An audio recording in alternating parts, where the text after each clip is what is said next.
Όπου κοιτάζω να κοιτάζεις, όλη η Ελλάδα ατέλειωτη παράγκα. Παράγκα, παράγκα, παράγκα το χειμώνα, κι εσύ μιλάς σαν πτώμα. Ο λαός στα πεζοδρόμια, κουλούρια ζητάει και λαχεία. Κοπάδια, κοπάδια, κοπάδια στα υπουργεία, αιτήσεις για τη Γερμανία. Κυράδες, φιλάνθρωποι παπάδες, εργολαδίες, ψαλμοδίες και καντάδες. Η Ευανθούλα κλαίει πριν να κοιμηθεί, την παρθενιά της βγάζει στο σφυρί.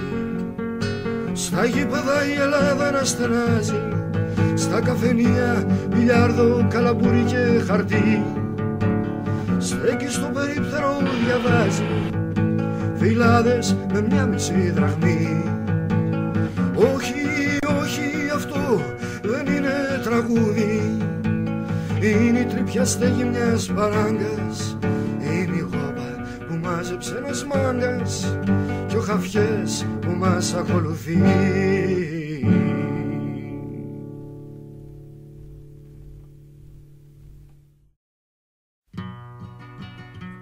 Η πλατεία ήταν γεμάτη με το νόημα που έχει κάτι απ' τις φωτιές. Στις γωνίες και τους δρόμους από συντρόφους, οικοδόμους, φοιτητές. Κι εσύ έφεγγες στη μέση όλου του κόσμου κι ήσουν φως μου κατακόκκινη νυφάδα σε γιορτή. Σε γιορτή που δεν ξανάδα στη ζωή μου τη σκεφτεί. Η πλατεία ήτανε άδεια και τρελός απ' τα σημάδια σαν σκυλί. Με συνθήματα σκισμένα σε έναν έρωτα για σένα έχω χυθεί. Στα αμφιθέατρο σε ψάχνω στους διαδρόμους και τους δρόμους και ζητώ πληροφορίες και υλικό να φωτίσω τις αιτίες που μ' αφήνουνε μισό.